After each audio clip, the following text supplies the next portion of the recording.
आपण बनवणार आहोत झटपट टोमॅटोची चटणी। त्यासाठी मी इथे तेल घेते आहे। तेल गरम होऊ देऊया आणि त्यामध्ये आता आपण टाकणार आहोत कढीपत्ता आणि लसूण।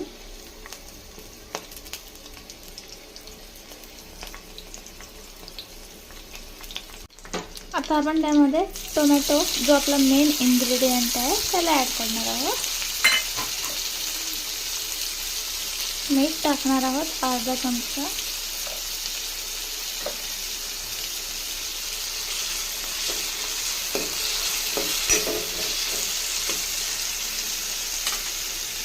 सब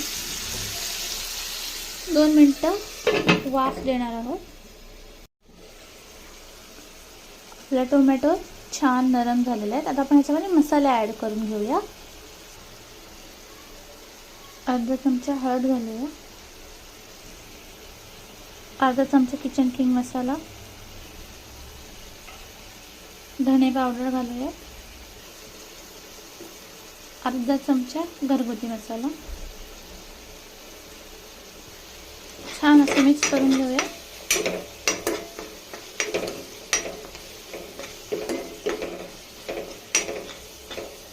आपल्या चटणीला मस्त असा रेड कलर आलेला आहे।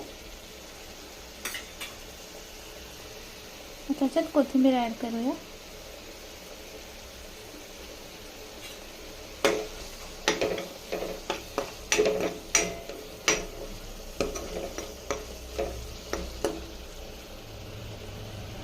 आपली टोमॅटो चटणी रेडी आहे।